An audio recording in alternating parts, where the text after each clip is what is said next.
안녕하세요. 해준 것도 없이 바라기만 하시는 시어머니와 연 끊은 30대 여성입니다. 사랑하는 남편과는 소개팅으로 만났습니다. 족발집을 운영하고 나이는 저보다 한 살이 많은 남자였지요.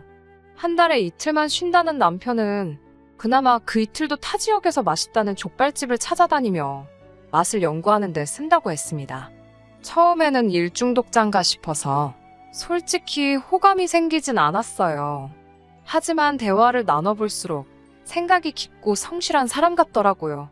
제가 넌지시 친구들은 여행도 다니고 쇼핑도 하고 그럴 텐데 부럽지는 않냐고 물었습니다.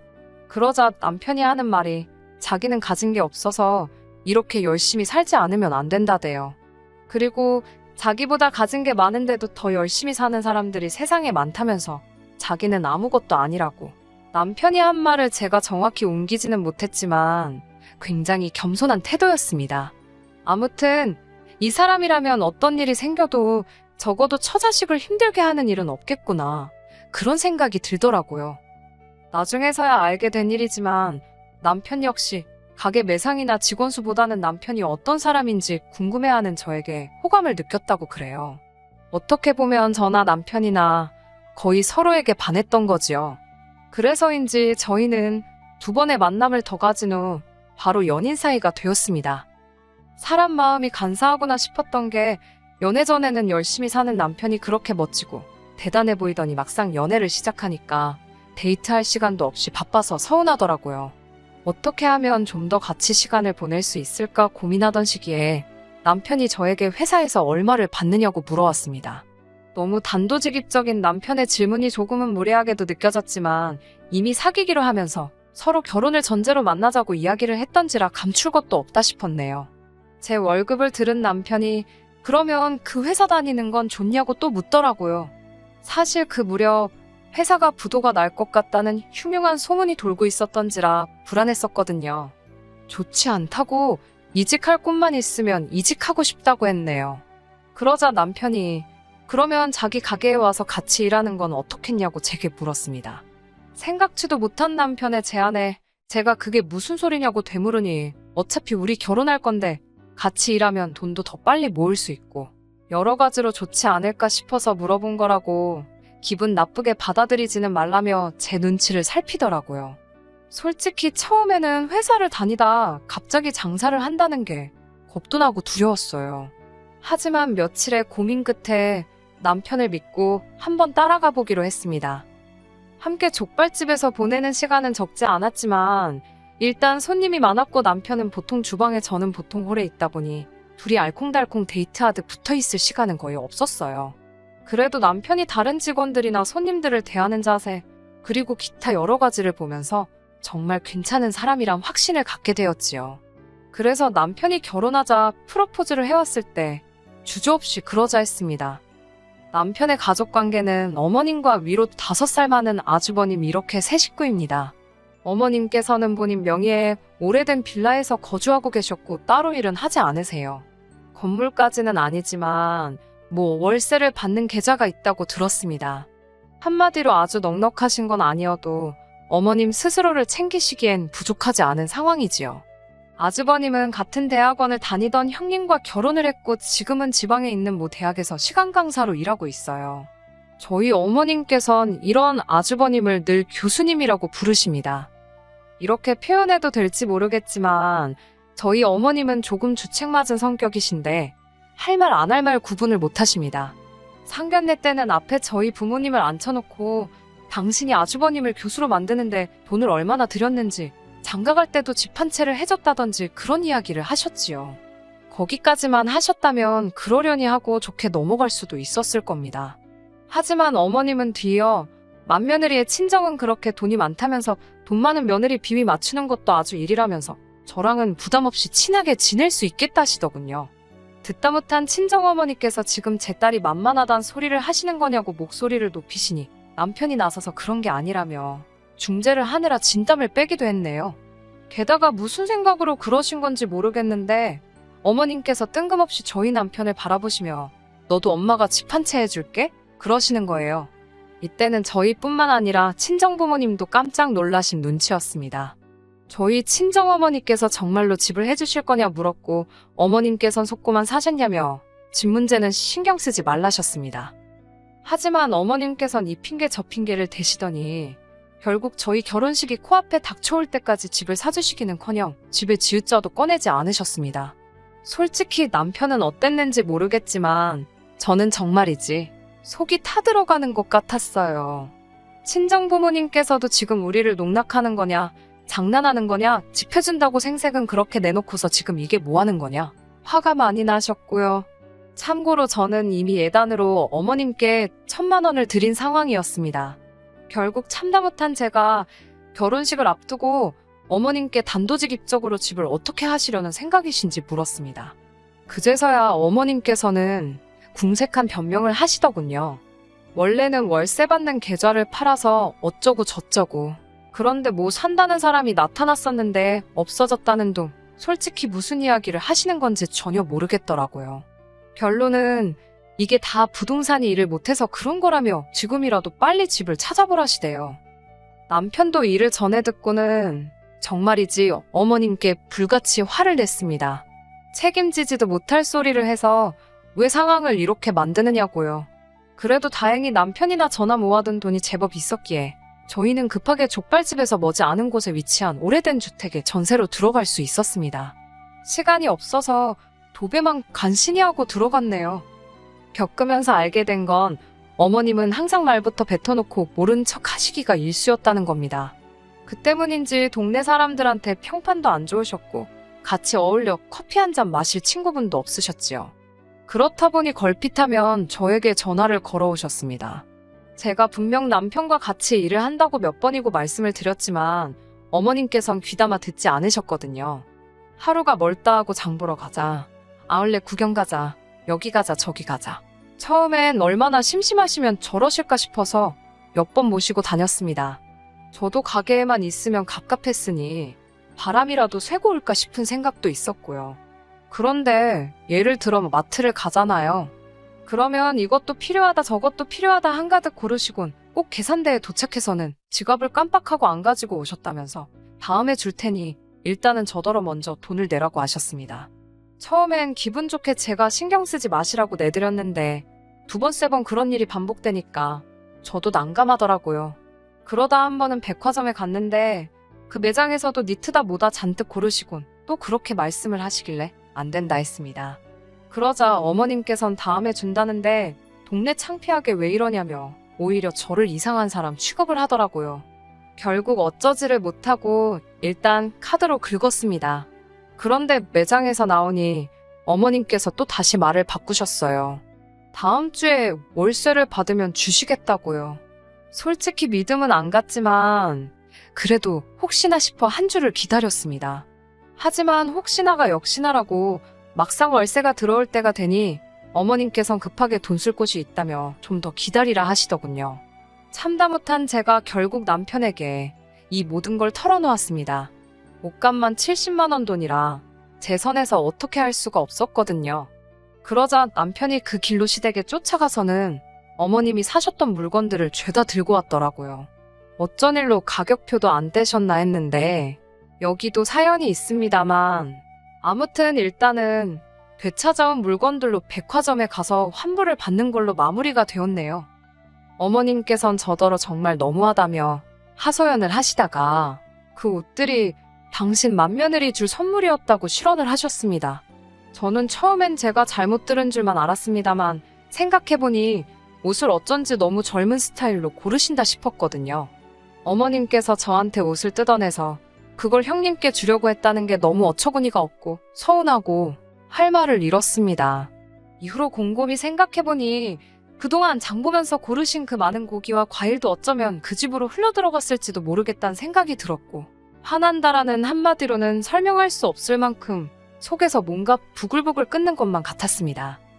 며칠 뒤 어머님께서 장어가 너무 드시고 싶다며 저희더러 먹으러 가자고 연락을 해오셨습니다.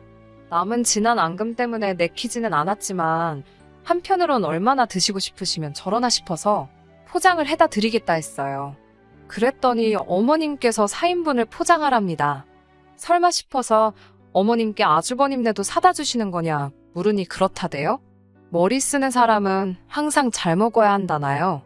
그 소리를 듣자마자 짜증이 확 올라와서 돈부터 보내달라 했습니다. 돈 먼저 보내주시면 사다 드린다고요. 그러자 어머님께선 또다시 일단 저더러 계산하라 하셨고 저는 싫다고 버텼어요. 그러자 어머님이 자길 못 믿는 거냐며 저더러 시어머니 알기를 몰라 아냐고 거짓말쟁이라는 단어가 목구멍 끝까지 차올랐었네요. 이번만큼은 저도 도저히 참고만 있을 수가 없어서 어머님께 전화에다 대고 너무하신다고 소리를 질렀습니다. 어째서 저희보다 훨씬 잘 사는 아주버님네한테는 안 그러시면서 저희한테만 이렇게 바라시는 게 맞냐고요. 정말 너무하신다 했지요. 그러자 어머님께선 당신 맏며느리가 돈 좀 있다고 교수님 무시하면 어쩔 거냐고 자존심 때문에라도 그쪽에는 해주면 해줬지. 받아먹을 순 없다는 억지를 쓰셨습니다. 그 말을 들으니 무슨 이런 경우가 있나 싶어서 잠깐 말을 잇지 못했네요. 친정이 못 사는 저는 만만해서 뜯어먹으시고 그쪽은 무서워서 벌벌 떤다는 소리로밖에 안 들렸으니까요. 저는 어머님께 아주버님네랑 어떻게 지내시든 그건 제 알 바가 아니지만 적어도 저희 돈 뜯어가려고 저한테 잔머리는 쓰지 마시라고 써붙였습니다. 그러자 어머님께선 당신 아들이 버는 돈 가지고 왜 제가 난리냐면서 싸가지가 없다. 너 내가 가만두나 봐라. 별소리를 다 하시대요. 저도 그런 어머님께 그럼 앞으로 이런 부탁이나 헛소리는 아드님께 직접 하시라 했습니다. 그날 가게를 마친 뒤 남편과 맥주 한 잔을 하며 허심탄회하게 이야기를 나눴습니다.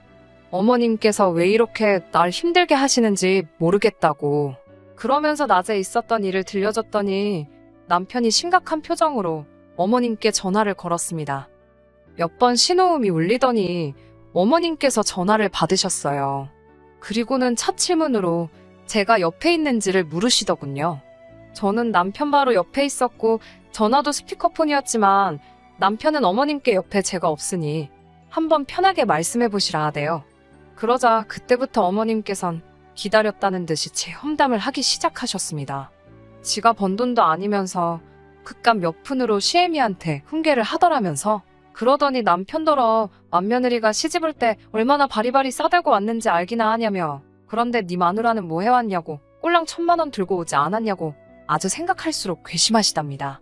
그래서 어머님께서 그때 못 받은 돈 저한테 얼마씩이라도 일부러 받아내시는 거라나요. 그러자 남편도 기가 차고 어이가 없었는지 우리 결혼할 때 어머니는 뭐 해주신 거 있냐고 묻더군요. 결혼식 비용 보태라고 100만 원 준 게 전부지 않냐. 그리고 쪽팔려서 어디다 말도 못했지만 축의금도 다 들고 가지 않았냐.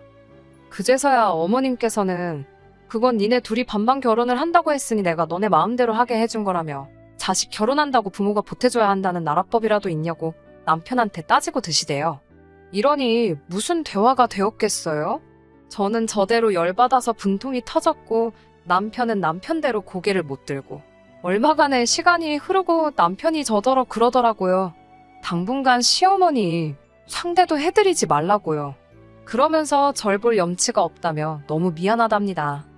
이후로 한동안 어머님과 왕래 없이 지냈어요. 정확히 말하자면 어머님께서 먼저 연락을 해오셨지만 정말 필요한 일이 아니면 대꾸하지 않았고 한 번은 가게로 찾아오신 적도 있었습니다만 그저 형식적인 인사 한두 마디만 주고받고 제가 자리를 피했네요. 솔직히 그러는 제 마음도 편하지만은 않았습니다. 부모 자식은 하늘에서 내려준 인연이라는데 남편이 얼마나 불편할까 싶어서 마음이 안 좋았지요.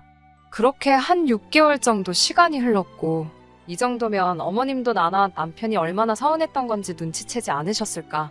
내가 먼저 못 이긴 척 어머님께 숙이고 들어가 볼까. 멍청하게도 그런 생각이 슬슬 들더라고요. 그리고 그 무렵 때마침 어머님께서 전화를 걸어오셨습니다. 전화를 받으니 세상 다정하고 반가운 목소리로 오랜만이라고 인사를 하시더라고요. 제 예상보다 훨씬 밝은 어머님의 목소리에 당황스러웠지만 일단 무슨 일로 전화를 거셨냐고 물었습니다. 그러자 어머님께선 뜬금없이 시외할아버지 이야기를 꺼내셨어요. 당신이 요즘 그분 챙겨드리느라 너무너무 힘들고 어디 하나 성한 데가 없다며 앓는 소리 죽는 소리를 하시면서요. 그러면서 하신다는 말씀이 당신이 그렇게 고생을 함에도 불구하고 시외할아버지가 돈 한 푼 안 준다면서 늙은이가 왜 저렇게 돈 욕심이 사나운지 모르겠답니다. 도대체 무슨 말을 해드려야 할지 맞장구를 칠 수도 없는 노릇이고 제 속을 아는지 모르는지 어머님께선 그래서 당신이 묘수를 하나 찾으셨답니다. 시외할아버지께선 작은 빌라에서 혼자 살고 계셨는데 그분을 어머님 댁으로 모셔갈 생각이라고요. 그런데 그 빌라는 재개발이 될지도 모르니까 팔 수가 없다며 그걸 저희 명의로 올리랍니다. 일단 시외할아버지 앞으로 재산이 없으면 나라에서 무슨 수당이 나온다면서 그 수당을 어머님이 받으시면 될 것 같다는 거예요. 듣는 내내 따지고 들게 한두 개가 아니라서 어디서부터 시작해야 될지도 모르겠더군요. 저는 그럴 것 같으면 어머님 명의로 바꾸시지 그러냐 물었고 그러자 어머님께선 우물쭈물 하시더니 세금 이야기를 꺼내셨습니다. 당신은 이미 집이 하나 있어서 또 하나가 생기면 세금이 왕창 나온다고요.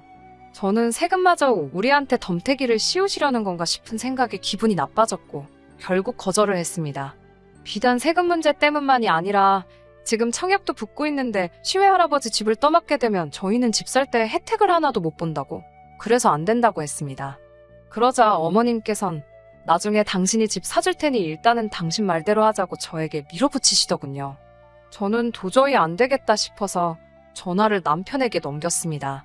어머님께서 저한테 하셨던 말씀을 그대로 하시는데 어머님 말씀이 끝나기도 전에 남편이 진짜 왜 이러냐고 우리한테 왜 이러냐고 울분을 토해내더군요. 그러자 어머님께선 내가 뭘 어쨌냐고 니들이 나 용돈 주는 것도 아니라 시외할아버지 그 수당이라도 받아먹겠다는데 그걸 못 도와주냐면 뭐 저희더러 인정도 없고 야박하고 마음이 그러니까 저희가 돈도 없이 그 꼴로 사는 거랍니다. 저희가 얼마를 버는지 모으는지 모르셔서 하시는 말씀이겠지만 그게 부모가 자식한테 할 소린가 싶더라고요. 그러면서 어머님께선 내가 니를 어떻게 키웠는 줄 아냐고 은혜를 원수로 갚는 놈이라고 욕까지 하시대요. 남편도 악에 바쳤는지 내세울 게 없어서 겨우 먹이고 입힌 걸로 생색을 내냐고 결혼 전에 지나가는 말처럼 듣기로 어머님께서 맞이인 아주버님한테만 시쳇말로 몰빵을 하셨다더라고요. 좋은 이야기도 아니라 구체적으로 물어본 적은 없지만요. 아무튼 결국 남편이 이럴 거면 다시는 연락하지 마시라고 어머님께 악을 쓰더니 저한테도 다시는 이 아줌마 전화 받지 말랍니다. 죽었다 소리 들어도 안 가볼 거니 소식 전하지 말라고 냉정한 말까지 하던걸요. 이후로 지금까지 어머님과 연락 안 하고 살고 있습니다. 솔직히 시외할아버지 집 문제도 어머님 형제분들이 계시기 때문에 어머님이 마음대로 하실 수 있는 게 아니거든요. 이미 다 끝난 일이라 생각해봤자지만 왜 그런 말도 안 되는 소리를 하셔서 이렇게 자식들하고 틀어지셨나 싶어. 안 됐기도 하고 한편으론 고소하기도 해요. 전에는 남편 입장을 생각해서라도 내가 숙이고 들어가서 두 사람이 잘 지낼 수 있게 해줘야겠다. 그런 생각을 했었는데 이번에는 그런 생각도 안 들어요. 언젠가 두 사람의 사이가 다시 좋아질 수도 있고 아니면 이대로 끝일 수도 있겠지만 신경 쓰지 않으려고요.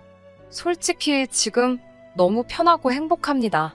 남들은 불경기라 죽겠다는데 어쩐 일로 저희는 가게도 전에 없이 잘 되고 있어서 이대로라면 금방 저희 둘만의 보금자리도 마련할 수 있을 것 같네요. 끝까지 들어주셔서 감사합니다. 오늘의 사연은 여기까지입니다. 구독과 좋아요, 알람 설정 부탁드리고 더 좋은 사연으로 다시 찾아뵙겠습니다. 감사합니다.